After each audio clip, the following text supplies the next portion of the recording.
السلام عليكم ورحمة الله وبركاته. إن الحمد لله وحده والصلاة والسلام على من لا نبي بعده أما بعد. وقال الله تعالى في كلامه المجيد والفرقانه الحميد: أعوذ بالله من الشيطان الرجيم. بسم الله الرحمن الرحيم. قل يا عبادي الذين أسرفوا على أنفسهم لا تقنطوا من رحمة الله إن الله يغفر الذنوب جميعا إنه هو الغفور الرحيم. আলহামদুলিল্লাহ, সমস্ত প্রশংসা, সমস্ত শ্রেষ্ঠ সারাস, সমস্ত গুণগান, সমস্ত মহিয়া সেই মহান রব্বুল আলামিনের জন্য, যেই মহান রব্বুল আলামিনের অশেষ মেহেরবানিতে আমরা এই মাহফিলে উপস্থিত হতে পেরেছি। এর সাথে আপনাদের সামনে আমারই কিছু কথা বলা এবং আপনাদেরকে কিছু কথা শ্রবণ করা তৌফিক দান করলে সেই মহান রব্বুল আলামিনের জন্য লাখো কোটি শুকরিয়া আদায় করি। সকলে বলি আলহামদুলিল্লাহ। অথবা গুরুত্ব স্মরণ করতে হোক সেই মহামানবের প্রতি যার অক্লান্ত পরিশ্রমের মাধ্যমে আমরা খুঁজে পেয়েছি সঠিক দিন ইসলাম, সেই মহামানবের প্রতি লক্ষ কোটি দরুদ ও সালাম বর্ষিত হোক। সকলে বলি আল্লাহুম্মা সাল্লি আলাইহি আল্লাহুম্মা বারিক আলাইহি। সম্মানিত উপস্থিতি, আমার সংক্ষিপ্ত বক্তব্যের বিষয় আল্লাহর দয়া ও রহমত। এই মর্মে আল্লাহ তাআলা পবিত্র কোরআনে বলছেন, সূরাতুল জুমার 53 নম্বর আয়াত, আল্লাহ তাআলার দয়া ও রহমত কামনা করা প্রত্যেক মানুষের জন্য একান্ত প্রয়োজন। সম্মানিত উপস্থিতি, আল্লাহ তাআলা দয়ার থেকে, আল্লাহ তাআলার কোলের থেকে, আল্লাহ তাআলার রাগের থেকে আল্লাহ তাআলার দয়া অনেক বেশি। এভাবে আল্লাহ তাআলা বলেন সূরাতুল জুমার 53 নম্বর আয়াত, কুল ইয়া ইবাদিয়াল্লাযীনা আসরাফু আলা আনফুসিহিম লা তাকনাতু মির রাহমাতিল্লাহ। হে আমার বান্দাগণ, যারা অপরাধ করেছো, নিজের প্রতি অন্যায় ও বিচার জুলুম করেছো, আল্লাহর রহমত হতে নিরাশ হয়ো না। ইন্নাল্লাহা ইয়াগফিরু যুনুবা জামিআ। নিশ্চয়ই আল্লাহ তাআলা সকল পাপ ক্ষমা করে দিবেন। ইন্নাহু হুয়াল গফুরুর রহিম। নিশ্চয়ই আল্লাহ তাআলা বড় দয়ালু ও ক্ষমাশীল। সম্মানিত উপস্থিতি, অত্র আয়াত থেকে আমরা এটাই বুঝতে পারি যে মানুষ অনেক ভুল করে থাকে, মানুষ অনেক পাপ করে থাকে। যদি মানুষ আসমান থেকে জমিন পর্যন্ত এবং সমুদ্র ঢাকা পর্যন্ত যদি পাপ করে ফেলে, তবু ওই ব্যক্তি যদি আল্লাহর কাছে ক্ষমা চায়, ইনশাআল্লাহ ওই ব্যক্তিকে আল্লাহ তাআলা অবশ্যই ক্ষমা করবেন। অপর একটি হাদিসে এসেছে, আনাবি হুরায়রা রাদিয়াল্লাহু তাআলা আনহু قال رسول الله صلى الله عليه وسلم لما قضى الله الخلق كتب كتابا فهو عنده فوق العرش إن رحمتي سبقت غضبي। আবু হুরায়রা রাদিয়াল্লাহু আনহু বলেন, রাসূলুল্লাহ সাল্লাল্লাহু আলাইহি ওয়াসাল্লাম বলেছেন, আল্লাহ তাআলা যখন মাখলুকাত সৃষ্টির ইচ্ছা করলেন, অর্থাৎ আল্লাহ তাআলা যখন পৃথিবী সৃষ্টির ইচ্ছা করলেন, আল্লাহ তাআলা যখন আসমান, জমিন, গাছপালা, মানুষকে সৃষ্টি করার ইচ্ছা করলেন, তখন আল্লাহ তাআলা একটি লিপি লিখলেন, অর্থাৎ একটি কথা লিখলেন, তা হচ্ছে আল্লাহ তাআলা ওদের থেকে আল্লাহ তাআলার দয়া বেশি, অর্থাৎ আল্লাহ তাআলার রাগের থেকে আল্লাহ তাআলার দয়া বেশি। সম্মানিত উপস্থিতি, এই হাদিস থেকে আমরা এটাই বুঝতে পারি যে আমরা যতই পাপ করে থাকি না কেন, আল্লাহ তাআলা আমাদেরকে সবসময় ক্ষমা করতে চান। আমাদেরকে আল্লাহ তাআলা সুযোগ দেন যে বান্দা আমার থেকে ক্ষমা চাইলে আমি বান্দাকে ক্ষমা করে দেব। অপর একটি হাদিসে এসেছে, আবু হুরায়রা রাদিয়াল্লাহু আনহু বলেন, রাসূলুল্লাহ সাল্লাল্লাহু আলাইহি ওয়াসাল্লাম বলেছেন, এক ব্যক্তি ছিল, সেই ব্যক্তি নিজের প্রতি অন্যায়, অবিচার, জুলুম, অত্যাচার, পাপাচার, মানুষের সাথে জিনা করা, অর্থাৎ পৃথিবীতে যত প্রকার খারাপ কাজ রয়েছে, ওই এমন কোনো খারাপ কাজ নেই ওই ব্যক্তি করেনি। সম্মানিত উপস্থিতি, তারপর ওই ব্যক্তি যখন মারা যাবেন, অর্থাৎ ওই ব্যক্তি যখন বৃদ্ধ হয়ে গেলেন, যখন মারা যাবেন, অসুস্থ হয়ে বিছানায় পড়লেন, তখন তার ছেলেদেরকে, সন্তানদেরকে ডেকে বললেন, হে আমার পুত্ররা, তোমরা শোনো, আমি যখন মৃত্যুবরণ করবো, তোমরা আমাকে পুড়িয়ে দিবে, আমাকে পুড়িয়ে দিয়ে আমার অর্ধেক ছাই তোমরা সমুদ্রে ছিটিয়ে দিবে, আর অর্ধেক ছাই তোমরা জমিনে ছিটিয়ে দিবে। তারপর লোকটি কয়েকদিন পর মারা গেলেন।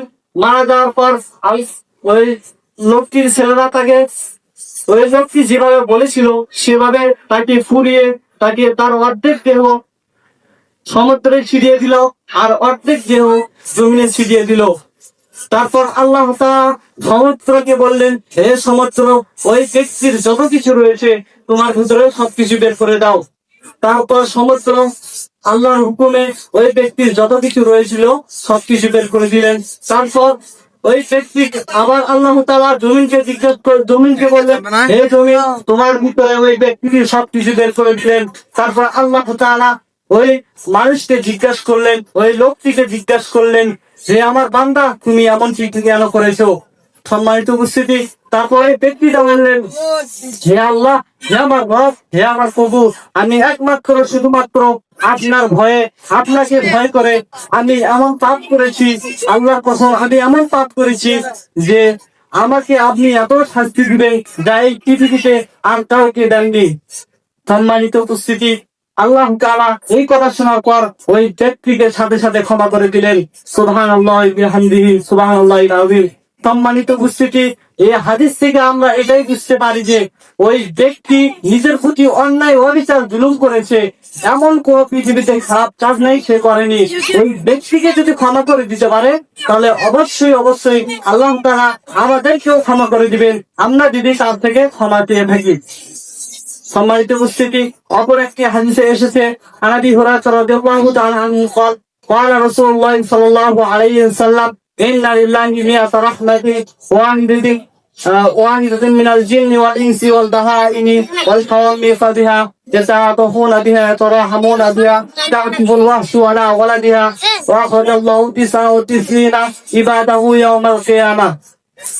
আবু হুরায়রা রাদিয়াল্লাহু আনহু বলেন, রাসূলুল্লাহ সাল্লাল্লাহু আলাইহি ওয়াসাল্লাম বলেছেন, আল্লাহর 100 রহমত রয়েছে, যা হতে একটি মাত্র রহমত মানুষ, জিন, পরী ও কীটপতঙ্গের মধ্যে নাযিল করেছেন।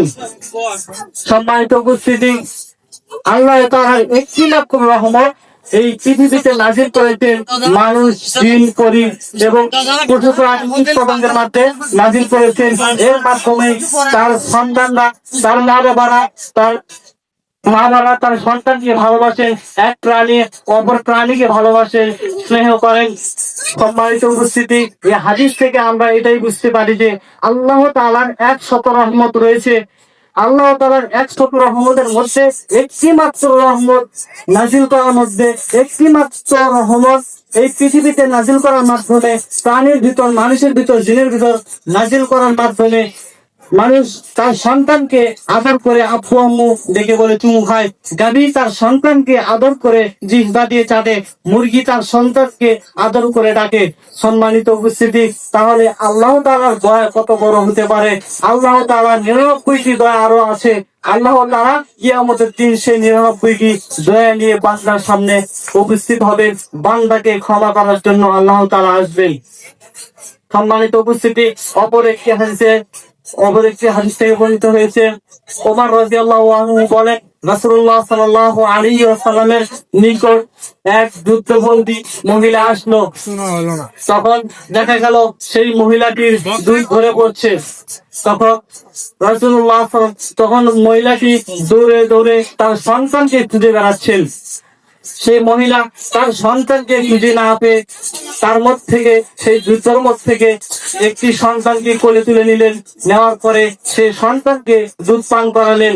তারপর রাসূল সাল্লাল্লাহু আলাইহি ওয়াসাল্লাম আমাদেরকে বললেন, তোমরা কি মনে করো এই ব্যক্তি কি, এই মহিলা কি নিজের ছেলেকে আগুনে ফেলে দিতে পারে? যখন ওই মহিলা অন্যের সন্তানের প্রতি এত দয়া করছে, এই মহিলা কি নিজের সন্তানকে আগুনে নিক্ষেপ করতে পারে, ফেলে দিতে পারে? তখন আমরা বললাম, হে আল্লাহ রাসূল, কখনোই না, এটা ওই মহিলা কখনোই করতে পারে না। সম্মানিত উপস্থিতি, তখন রাসূল সাল্লাল্লাহু আলাইহি ওয়াসাল্লাম বললেন, ওই মহিলা যদি ওই মহিলার চেয়ে আল্লাহ তাআলার আরো 99টি রহমত রয়েছে, একটি মাত্র রহমত নাযিল করার মাধ্যমে যদি ওই মহিলা তার সন্তানকে আগুনে নিক্ষেপ না করে, তাহলে আল্লাহ তাআলা 99টি রহমত আমাদের প্রতি নাযিল করবেন কিয়ামতের দিন। সম্মানিত উপস্থিতি, পরিশেষে বলি, আল্লাহ তাআলা আমাদেরকে তার থেকে দয়া নেওয়ার, ক্ষমা নেওয়ার তৌফিক দান করুক। যেভাবে আল্লাহ তাআলার কাছে দয়া চাইলে, যেভাবে আল্লাহ তাআলার কাছে ক্ষমা চাইলে, যেভাবে আল্লাহ তাআলার কাছে রহম চাইলে আল্লাহ তাআলা আমাদের প্রতি দয়া করবেন, রহম করবেন, ক্ষমা করবেন, সেইভাবে আল্লাহ তাআলার কাছে দয়া, রহম, ক্ষমা চাওয়ার তৌফিক দান করি। ওয়া আখির দাওয়ানা আলহামদুলিল্লাহি রাব্বিল আলামিন। আসসালামু আলাইকুম ওয়া রাহমাতুল্লাহি ওয়া বারাকাতুহু।